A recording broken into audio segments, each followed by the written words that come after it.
oímos hablar mucho que la buena alimentación, las buenas prácticas saludables tienen a largo o corto plazo un efecto favorable o negativo sobre el corazón. Pero ¿cuánto también lo emocional influye realmente sobre eso? Bueno, de hecho es como un círculo vicioso, ¿no? Ya está demostrado que el estrés o que los complejos de ira hostilidad, o que el agotamiento vital, o que la soledad y el aislamiento, incluso ahora teniendo en cuenta la situación de pandemia, que es algo que se vio muchísimo, cómo impacta o genera cambios en lo que llamamos el sistema psiconeuroinmunoendocrino, cómo la cabeza impacta sobre nuestro sistema inmunológico, sobre nuestro sistema hormonal, sobre nuestro sistema hormonal, inmunológico y neurohormonal.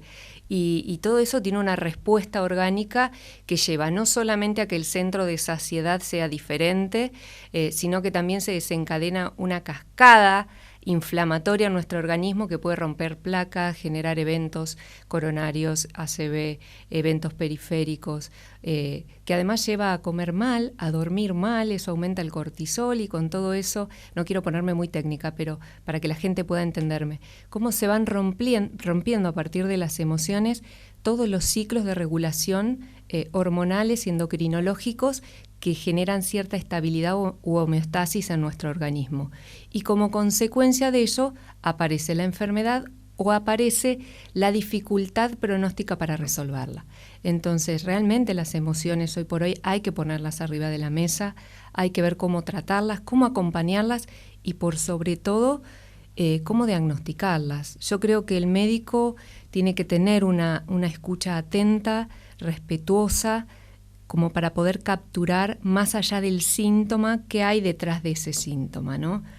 Claramente para eso se necesita tiempo y muchas veces no lo tenemos en el consultorio, pero creo que si lo practicamos podemos llegar a establecer una escucha atenta que nos permita capturar el mundo emocional de nuestro paciente. Cada vez con más intensidad estamos oyendo, experimentando, viendo a través de otros. Hoy la tecnología nos ha permitido acortar distancias y ganar tiempo también en esto, porque leyendo, oyendo, viendo, advertimos lo que a otro le ha pasado, que nos va a pasar si no cambiamos el rumbo de nuestras actitudes o nuestra vida. También entender que el concepto de felicidad pasa por otro lado. Nos estamos volviendo a lo simple, si se quiere, ¿no? Bueno, yo siempre digo que habría que definir el concepto de felicidad primero para poder ver qué es lo que busca cada uno o cuál es el deseo de cada uno o qué persigue cada uno para conseguir esa estabilidad o ese mundo equilibrado desde las emociones. De hecho, tiene que ver muchísimo con cómo cada uno interpreta el mundo, ¿no? Con un nivel de percepción e interpretación del mundo. Y a partir de eso también el estrés. Hay personas que frente a la misma situación desencadenan una respuesta orgánica frente al estrés gigante y hay otras que tienen un sistema de resiliencia o de afrontación totalmente diferente. Y eso sí está determinado por varias cosas, no solamente por la percepción e interpretación y estos mecanismos de afrontación individuales claramente, sino que estos además están determinados por una vulnerabilidad genética, por un lado una vulnerabilidad propia, individual de cada uno, y por otro lado de las experiencias que cada uno ha vivido en las primeras fases de su infancia y el soporte psicoemocional y afectivo. Y realmente el soporte vincular, de hecho se vio en ese estudio de tantos años, de casi 40 años, de los niños de Hawái, donde se veía que había chicos que frente a situaciones tremendo gestaron la resiliencia, este concepto que está tan en boga últimamente, que frente a la adversidad pudieron gestar y generar una vida saludable, una vida con contenido. Y eso se debió a que tenían soporte vincular, que tenían un referente en quien apoyarse, un lugar donde volver, contención. Y somos eso, somos seres vinculares que realmente necesitamos soporte y que realmente necesitamos contención. Por eso, en la pandemia, el tema del aislamiento y la soledad fue un punto de partida que gestionó mucho trastorno anímico. Y eso nos puso en un lugar más vulnerable. Y la vulnerabilidad viene de la mano de padecer ciertas enfermedades. Respecto al cáncer, mucha gente que la padece o la ha padecido por lo menos la experiencia que tengo al consultar, al hablar, tanto en notas o fuera del aire, es que saben cuál fue el clic o el evento en su vida que se lo desencadenó, o a partir de cuándo comenzó esto. Es posible que sea bueno, así. De hecho, está claro que todos tenemos como si fuese un sustrato, ¿no? El sustrato es esta capacidad orgánica, ¿eh? No todo el mundo expuesto a las mismas situaciones desencadena lo mismo. Hay un sustrato, pero a ese sustrato generalmente lo activa un gatillo. Y ese gatillo tiene que ver con situaciones muchas veces estresógenas o de una carga emocional alta, de manera sostenida. Bueno, esto que hablábamos previamente, ¿no? Uno frente al estrés agudo tiene un tiempo de demanda donde las hormonas y todo nuestro sistema de regulación combate de la manera que mejor puede. Aparece después una fase de resistencia donde ya estos mecanismos empiezan a agotarse porque requieren energía estos mecanismos. Y es lo que se agota, la energía para sostenerlos. Y por último aparece esta fase de agotamiento donde se expresa a través de la enfermedad corporal, la enfermedad mental o la enfermedad de este sistema de equilibrio, si es que podemos llamar que nuestro organismo es un sistema de equilibrio, sino yo diría que es de alostasis, porque no es que estamos equilibrando, la naturaleza no busca un concepto de equilibrio, creo que es de adaptación lo que buscamos, ¿no? Es frente a determinadas situaciones de cambio, de devenir permanente, adaptarnos. No volver a un punto hacia atrás, sino adaptarnos, ir hacia adelante. En ese sentido, ¿qué le está devolviendo su consultorio? ¿Y qué está pasando con los hombres y las mujeres, o a los hombres y a las mujeres de General Villegas o de la zona que concurren a su consultorio? Bueno, es interesante lo que preguntás porque está bueno dividirlo por sexo. Digo sexo y no género por la diferencia que hay ahora, ¿no?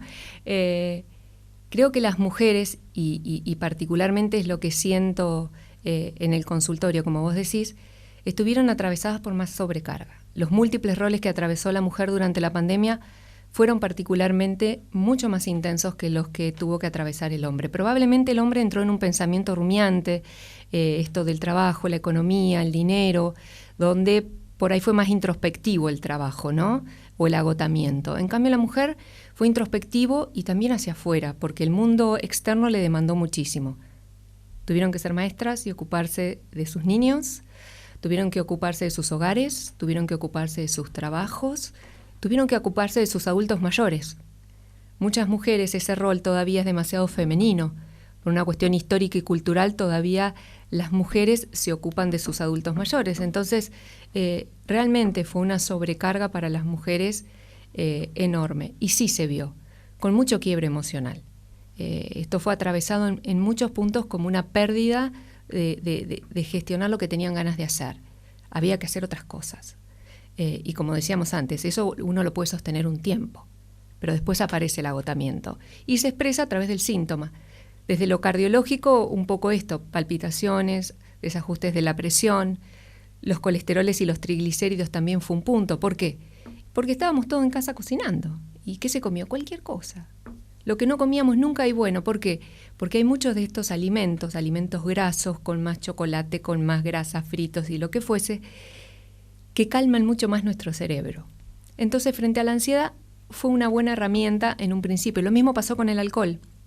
Nosotros hicimos una encuesta durante la pandemia en las mujeres, donde no solamente aumentó la ansiedad, aumentó la ingesta de alcohol, aumentó el peso, disminuyó la calidad de vida.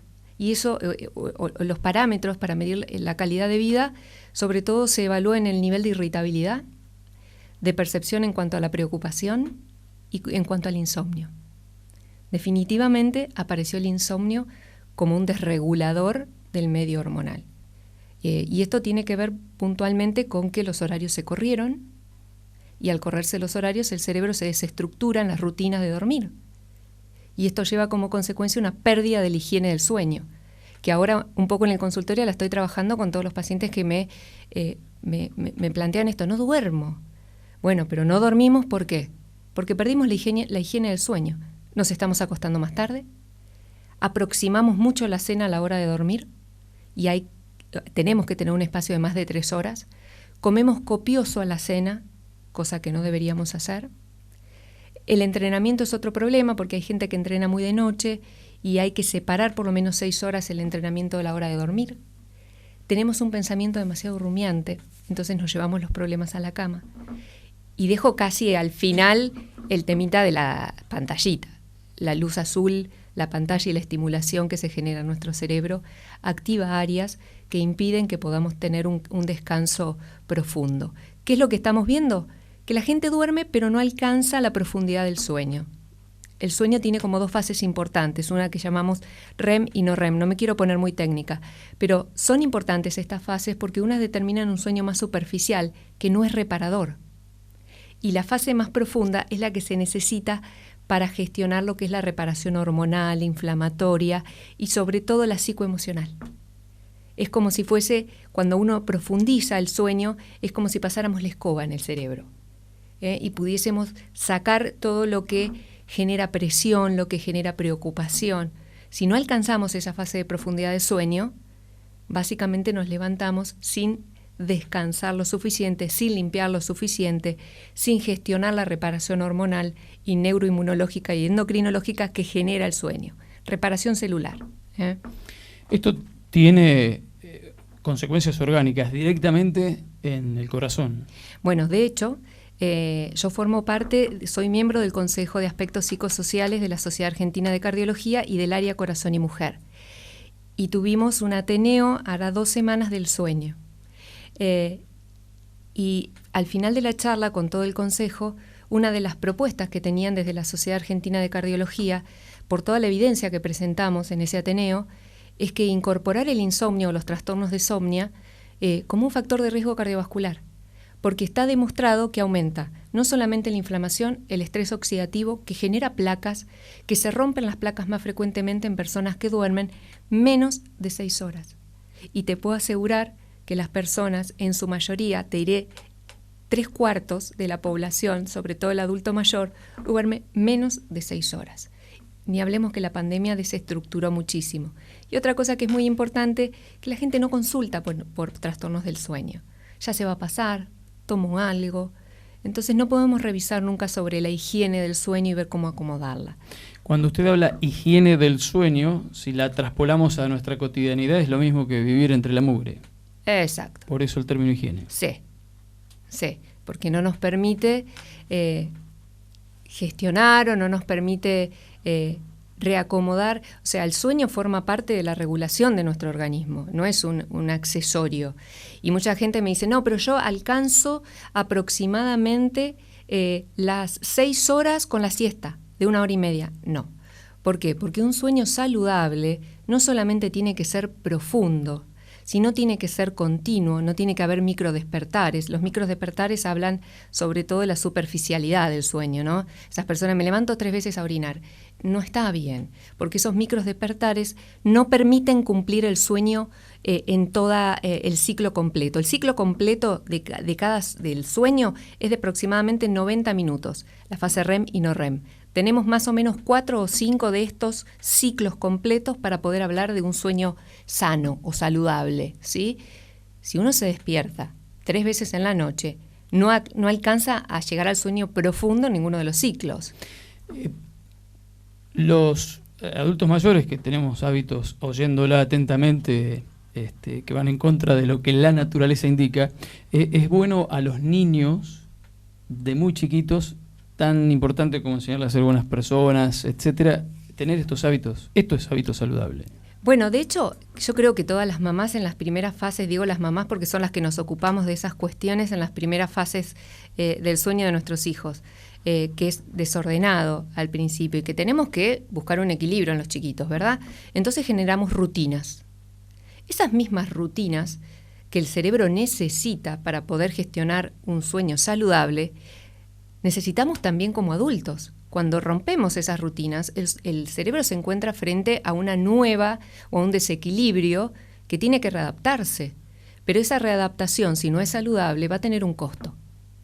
El organismo siempre se adapta porque somos seres de adaptación, lo que no significa que esa adaptación, que implica un beneficio en el momento, a futuro no genere un impacto negativo o no genere un problema. O sea, que los costos beneficiosos del hoy no nos borren que puede ser un problema más adelante. Hoy una de las cosas que tenemos a propósito de la luz azul de la pantalla, tenemos la información muy a mano, tanto que usted lo debe experimentar. He oído a muchos colegas, ¿no?, de su especialidad, de otras, decir, bueno, el paciente llega con datos incorporados que los da, por cierto, por haberlos leído en Internet.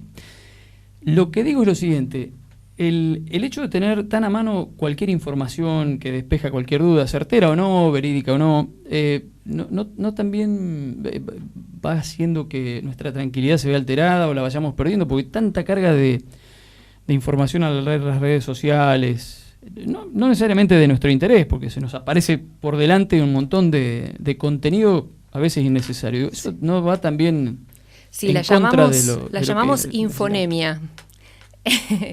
Porque realmente ha tenido un impacto, o tiene un impacto, sobre todo en la gente que no puede apagar la tele, que no puede apagar los dispositivos. Bueno, hoy el celular es una extensión de nuestro cuerpo. Sí, absolutamente. Nuestra tercer mano, por decirlo de alguna manera. Absolutamente, pero también la elección del contenido es una decisión propia. Y a su vez, el contenido tiene que ser interpretado de determinada manera, porque si nosotros, yo siempre digo que los afectos negativos hacen que nosotros interpretemos todo casi negativamente sin que lo sea necesariamente. Esto tiene un gran impacto en nuestra vida cotidiana o diaria. Si yo leo una noticia y yo afectivamente o anímicamente ese día estoy muy negativo, probablemente la interpretación de esa noticia que leo sea amplificada notablemente. Tengo una amplificación emocional notable en mí. Y eso sí va a tener una repercusión. Y probablemente cuando yo quiera gestionar la distribución o la difusión a un vecino o a alguien de esa información, lo haga con un nivel de angustia que probablemente lo que le transfiera sea mi propia angustia y no la realidad de la información. Y así se va expandiendo algo que no es concreto y no es real, ¿sí?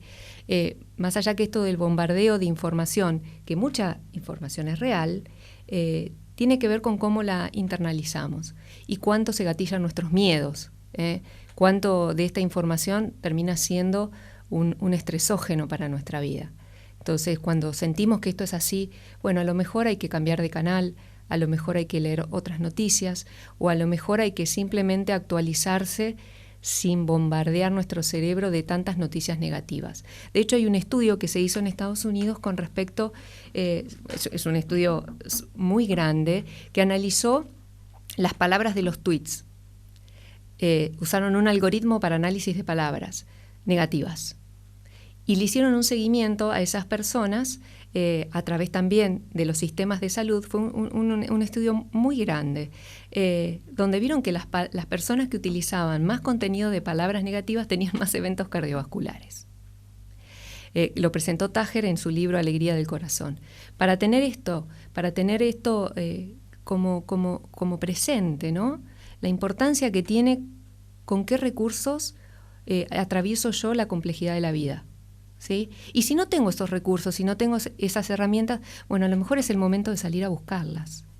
Y un poco es lo que estamos planteando desde la Sociedad Argentina de Cardiología. Bueno, frente a esto que nos plantea la pandemia, como decíamos hoy, una experiencia antropológica negativa, que ha traído algunas cuestiones positivas, como vos decías, esto de la tecnología que nos permitió acercarnos a lugares donde no hubiésemos podido antes, puso en juego el mundo emocional de todos. Bueno, con esto, ¿qué hacemos? ¿Qué herramientas tenemos? No las tenemos. Bueno, vamos a gestionarlas. ¿Cómo las salimos a buscar? ¿Cómo ayudo yo a mi paciente que viene angustiado porque hace 6 meses que no ve a los hijos? Porque por su casa no pasa nadie. Porque le dejan la comida en la puerta.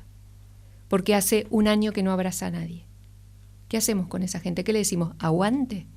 ¿Cómo le decimos aguante si sienten que la vida les queda 2 minutos?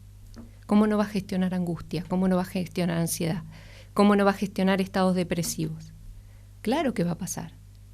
Y de hecho, los pacientes con depresión o estados depresivos tienen 50% más posibilidades de gestionar un evento cardiovascular. A propósito de lo que usted dice, le cuento a la gente, estamos hablando con la doctora Alejandra Ábalos, es cardióloga, es de General Villegas, ejerce en General Villegas, no es tan mediática, por eso resulta una novedad para mucha gente la voz. Todos coinciden en que resulta una excelente charla y es así, tal cual. una de las preguntas que le hacía ayer, o comentarios, digo, el corazón del argentino está bastante sacudido. Pero aquí tenemos lo que usted decía, el vaso medio lleno o medio vacío, porque vivimos en un país extremadamente libre, que esto nos debería dar una paz interior, que por otro lado, enroscados en la realidad que genera la política u otras cuestiones, no lo apreciamos. Bueno, sí, creo que tenemos más mecanismos de afrontación, diría yo, porque hemos estado expuestos de manera secuencial a lo largo de la vida de nuestro país. Le pregunto, perdón que la interrumpa, porque otros países que se han superado en lo que nosotros llamamos superación, que también tienen sus miserias, sus bemoles y sus complicaciones, han pasado por catástrofes naturales o guerras civiles que nosotros afortunadamente no las hemos tenido. Sin embargo, parece que estamos más enroscados que otros. Y también eso explica lo bueno, que nos hace más creativos y tan codiciados, si se quiere, en el mundo, ¿no? Porque creo que tenemos cerebros inquietos. Creo que el argentino permanentemente está tratando de buscar soluciones. Eso básicamente para el cerebro le permite expandirse, porque expande el buscar permanentemente o ser creativo, o desde la vulnerabilidad o esto de las situaciones que nos hemos expuesto o nos ha expuesto la vida, hemos generado mecanismos de afrontación y más resiliencia, y eso nos hace, creo que, más combativos. Pero también trae como contrapartida este desgaste que genera el de buscar soluciones permanentemente. Creo que el argentino tiene un pensamiento también rumiante, donde se enfoca demasiado en algunos lugares y eso gestiona muchos lugares de frustración, el deseo no cumplido, es como una permanente insatisfecho, si querés, le pondría como palabra. Tenemos un nivel de insatisfacción que es un poco elevado para la media de la población mundial. Si bien eso hace que seamos más dinámicos, creativos, como vos decías, también me parece que nos juega en contra en cuanto a la búsqueda de esto que podríamos llamar felicidad. Si uno siempre está insatisfecho, si uno siempre está detrás de la zanahoria y nunca la alcanza, o si la proyección de nuestros deseos está por encima de lo que uno puede alcanzar, y claramente nos vamos a sentir frustrados, probablemente enojados, probablemente más irritables, y aparecen nuevamente las emociones negativas, y nuevamente entramos en este círculo vicioso, ¿no?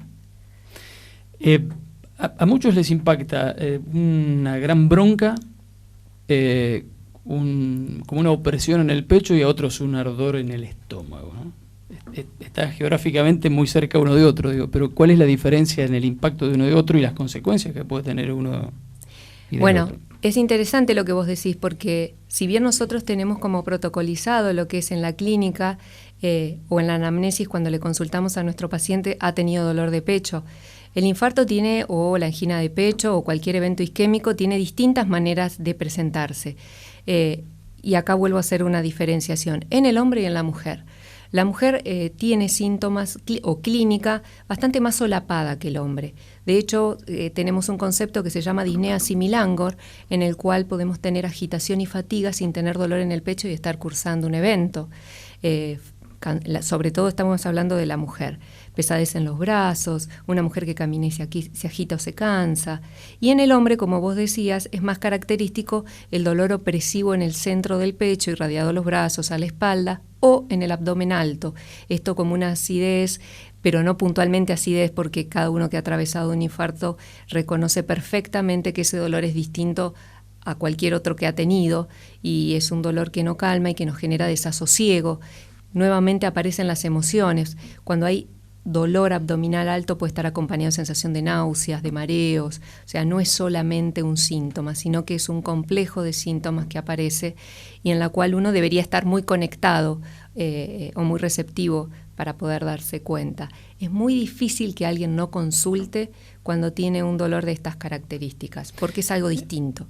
¿Es más orgánico que emocional o viceversa la causa de un evento cardíaco? Bueno, de hecho hay muchos estudios que, sobre todo en depresión, que ahora en esto que te decía en el Consejo de Aspectos Psicosociales, yo estoy trabajando en la parte de depresión. Por consiguiente, tengo revisado todos los estudios de depresión y enfermedad cardiovascular. Está demostrado que tanto el paciente con depresión es como un círculo vicioso. Post-evento cardiovascular, post-cirugía de revascularización miocárdica, incluso post-angioplastia, en un paciente que anímicamente venía perfecto, tenemos más chances de generar un estado depresivo. Esto es importante diferenciar porque no es lo mismo. Una cosa es la enfermedad depresiva, que es la depresión mayor, y otra cosa son los estados depresivos, que es algo más del espectro anímico, ¿sí? Que si bien comparten sintomatología o tienen puntos clínicos, abulia, dinamia, esto de no tener ganas de nada, de tener un pensamiento negativo, rumiante, de que nada los motiva. Bueno, hay algunos puntos de conexión. Uno básicamente tiene como protocolos y guías internacionales para diagnóstico, y el otro es el estado que clínicamente uno lo puede diagnosticar en el consultorio. Después de un evento, los pacientes claramente tienen más tendencia a los anímica de estado depresivo. ¿Por qué? Y porque si yo te toco el corazón, directamente la asociación tuya es, si a mí me falla el corazón, yo me muero. Y aparecen los miedos esenciales. ¿Miedo a qué? A morirse. Entonces, siempre cuando uno empieza a rumiar con toda la patología del corazón, el paciente entra en un círculo de miedo. Por eso la contención es muy importante. No es algo que podemos pasar por alto. Yo no le puedo tirar 3 pastillas al paciente después de un infarto, de una revascularización y decirle, ¿sabe qué? Vaya, tome esto y ya está. Porque probablemente a los 3 meses ese paciente tenga un cuadro depresivo y no se quiera mover. ¿Qué podemos hacer? La oigo y pienso, digo, bueno, ya hoy lo hecho está, lo poco que hemos dormido, lo mal que hemos comido, lo poco que nos hemos ejercitado y lo mucho que hemos rumiado, etcétera, ya está, ya pasó. Hoy hemos aprendido o estamos aprendiendo algo nuevo. ¿Qué recomienda hoy que tenemos que hacer para quitarle presión a nuestro corazón y al de los seres queridos? Bueno, es súper interesante lo que vos planteás, porque desde la medicina o básicamente nosotros como médicos, lo primero que se nos viene a la cabeza cuando tenemos o caemos en esta tendencia de administrar el fármaco de manera muy fácil. Usted está así, tome esto. Tenemos esa tendencia. Pero básicamente la palabra, y ya está demostrado también que hay determinadas técnicas que pueden ser múltiples. Hoy se está trabajando muchísimo con el mindfulness, que son terapias de reducción de estrés, tanto en el FLENI como INECO, y desde la sociedad se están armando programas. Ahora se están aplicando a la reducción del estrés de los médicos, de profesionales, ¿sí? Porque el nivel de estrés de los médicos que están en la primera línea de batalla de esta situación sanitaria es muy alto, porque hay que padecer todos los días esto de enfrentarse no solamente a las pérdidas del otro, a la angustia del otro, a la tristeza del otro, es como nos carga y hay que tratar de limpiar, como decíamos antes, ¿no? Entonces hay que tener alguna herramienta para tratar de disminuir esta carga alostática negativa. Y estas técnicas, como decíamos antes, que van un poquito más allá del fármaco, tienen que ver con no solamente pensar y construir pensamientos positivos. Y vos me decís, sí, pero si yo estoy viviendo una situación horrible, ¿cómo construyo un pensamiento positivo? Bueno, entonces que ese pensamiento positivo no sea el todo. Porque como dicen siempre, el dolor existe, pero el sufrimiento se elige. Entonces, que ese pensamiento que a vos te está acosando no ocupe todo el tiempo. Si querés dedicarle una porción de tiempo, porque si no ahí aparece la rumiación. Y ese pensamiento negativo genera acciones negativas. Y uno entra en un círculo vicioso de decir, bueno, no, y esto, y ahora, y empieza a proyectar cosas que podrían pasar, que no son reales. Un poco esto del mindfulness es vivir el aquí y ahora. ¿Qué significa aquí y ahora? ¿Por qué me proyecto hacia adelante con algo que no pasó y gasto energía en esto? ¿O por qué me voy, yo lo podría haber hecho así, esta situación la podría haber resuelto así? No, pero bueno, eso es volver al pasado. Lo resolvimos como pudimos. Esto de ser más amorosos con uno, ¿no? De permitirnos ese espacio para incluso el error. Y frente al error también permitirnos también ser amorosos con uno. Esto de autocastigarnos, lo que hablábamos antes, parte de la personalidad nuestra, ¿no? Esto de la insatisfacción. Lo hice así, pero lo tendría que haber hecho así. Lo podría haber hecho así. Mirá, este lo hizo así, mirá dónde llegó. Bueno, esto de tener una manera de mirar la vida desde la insatisfacción. ¿Por qué no gestionar algo más amoroso con nosotros mismos? Si es lo que pude. Es lo que pude. Y bueno, si frente a una situación similar, lo intentaré hacer diferente. Pero eso tiene que ver con ser nosotros con nosotros mismos diferentes. Y eso es una construcción.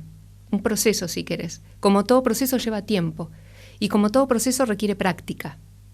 Entonces, si yo tengo una situación compleja que afrontar, por ahí construir un pensamiento frente a ese que no sea negativo. Me pasa muchísimas veces en el consultorio, con cuestiones, los factores de riesgo. Un paciente que viene con presión. ¿Y cuándo voy a hacer una ACV? No, espéreme, usted simplemente se desajustó su presión, lo controlamos, lo tratamos, quédese tranquilo, no va a pasar. Usted está consultando para que eso no pase. No, porque mi mamá tuvo ACV, mi papá tuvo... Pero no le va a pasar a usted porque usted cambió su historia, consultó, está tomando la medicación. Pero esa tendencia, que se potencia claramente por el miedo, le damos espacio a nosotros. Necesariamente ese espacio se lo damos nosotros. Entonces, construir pensamientos positivos creo que es un punto necesario. Casi concluyendo, tan o más importante que la actividad física es el descanso, que es casi la contrapartida, ¿no? Todo forma parte de la higiene. Y del descanso tiene que ver esto también, ¿no? Absolutamente, todo tiene que ver con la higiene, ¿no? No solamente el mundo emocional, que hay que tratarlo, higienizarlo y trabajarlo. Nuestras medidas higiénico-dietéticas, como lo llamamos nosotros, alimentarnos saludablemente. Lo que llevamos a nuestra boca es nuestra decisión, así que no le echemos la culpa a nadie. Hizo la torta y había torta, y sí, pero la como yo elijo comer eso. O sea que los hábitos higiénico-dietéticos son nuestra responsabilidad. La hidratación, hay que tener registro de nuestra hidratación, nos hidratamos poco. La actividad física, que es un gran modulador de nuestro mundo emocional, porque nos permite liberar tensión. Entonces la actividad física tiene que estar. Y dormir. No te puedo poner una por encima de otra. Creo que un poco de todo es lo que hace el equilibrio. Y son cosas que las tenemos al alcance de la mano. Se llaman decisiones. Bajo costo. Prevenir, básicamente. Bueno, es que de hecho, en lugares como este, tenemos que trabajar sobre prevención primaria. Nosotros no tenemos un centro de hemodinamia a 5 minutos ni una sala de cirugía cardiovascular.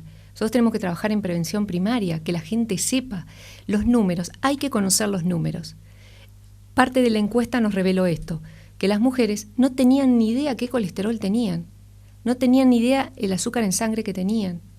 Hay un agujero negro entre el parto y la menopausia. En el medio no hay control cardiovascular y el control cardiovascular de la mujer es exactamente igual que el ginecológico, anual. Y tenemos un agujero negro de muchísimos años donde vemos a la mujer preparto, por alguna complicación del parto o por el control previo a la cesárea, y la volvemos a ver en la menopausia. Y eso es porque nosotros los médicos no nos hemos encargado de difundir la importancia del control de los factores de riesgo. En ese sentido, quizá sea una barbaridad la pregunta, pero da la sensación, y sin irnos muy lejos de la región, que ante eventos cardíacos, en el caso de la mujer, hay mayor índice de fatalidad que el del hombre. Absolutamente, nos va peor en todo. Porque tenemos un sistema cardiovascular diferente al del hombre. Tenemos arterias más finas y más arrosariadas, que eso está determinado por los estrógenos. Tenemos receptores estrogénicos y estrógenos distribuidos en todo el sistema cardiovascular que el hombre no. Y eso determinan particularmente características exclusivas de nuestro sexo, que el hombre no tiene. Entonces, si bien estamos protegidas con los estrógenos hasta los 50 años, a partir de ahí, todo lo que nos pase a nosotras con respecto a la salud cardiovascular, los números nos dan peor. Tenemos más riesgo de sangrado frente a las angioplastias, a las trombolisis, nos va peor en la cirugía cardiovascular, tenemos mayor mortalidad posinfarto, nos va peor, porque nuestras arterias son diferentes, son más pequeñas, son más arrosariadas, tenemos tendencia al síndrome metabólico después de los 50 años, con un perfil cardiometabólico cuando nos abandonan los estrógenos, la verdad que muy heterogénico, y eso hace que la mujer necesite a lo largo de su vida un control cardiovascular que no tiene. Por eso aprovecho siempre estos medios para decirle a las mujeres que conozcan sus números, qué peso tienen, cuál es su presión arterial, cuál es su azúcar en sangre, que si tienen más de 35 años y toman anticonceptivos no fumen, que es fundamental el control cardiovascular de los factores de riesgo, que hay que hacer prevención primaria y que conozcan los números de su colesterol. Las dos últimas. La tendencia, usted acaba de decir, bueno, ¿para qué no vamos a preocupar por el futuro? Pero los números van de alguna manera indicando algo. ¿Vamos a morir más frecuentemente por eventos cardíacos? A este ritmo, ¿no? A ver, Bueno, es interesante tu pregunta porque en realidad la perspectiva de vida aumentó en el último tiempo, casi 10 años, o sea, vivimos más, lo que no significa que vivamos mejor. ¿Por qué? Porque hoy la medicina lo que ha logrado es que vivamos más. De hecho, vivimos más. Tenemos más ancianos y tenemos una población adulta mucho mayor. O sea que la medicina logró que vivamos más, sostener esto. Ahora la pregunta sería, ¿vivimos mejor o hemos prolongado la edad adulta con más deterioro? Entonces, ese negocio no es muy bueno. La idea sería trabajar y bueno, estamos viviendo más. Intentemos hacer todo para que eso sea un vivir más de calidad. Digo, si yo tengo deterioro cognitivo porque no controlé mi impresión durante 30 años, probablemente llegue a la vida adulta pero con demencia senil. Entonces voy a tener 80 años pero no voy a saber ni dónde estoy. Entonces creo que el vivir más no implica vivir mejor. Creo que nuestra búsqueda, a partir de que la medicina mundial ha logrado que vivamos más, bueno, ahora creo que el desafío de la medicina es, está bien, bueno, logramos que la gente viva más, porque hacemos prevención primaria de factores de riesgo, porque tenemos toda la tecnología para hacer cirugías maravillosas, incluso mini-invasivas. Tenemos una gran capacidad para hacer diagnóstico, porque diagnosticamos, tenemos medidas para hacer diagnóstico previo, pero maravillosas. Pero ahora, ¿logramos conciencia? ¿Logramos hacer un trabajo bueno a nivel de los factores de riesgo? ¿Un trabajo a nivel de los hábitos? ¿Logramos mejorar la calidad de vida? Bueno, a lo mejor el desafío es ese, ¿no? Empezar otra vez a hacer todo esto volver a una medicina holística, como decía Hipócrates, volver a una medicina que abarque un todo y no solamente el tecnicismo de lo biológico. Yo te solucioné lo biológico, ahora cómo quedaste, bueno, eso es otra historia. Bueno, tenemos que darle mejor calidad a nuestros latidos. Eso sería un buen concepto.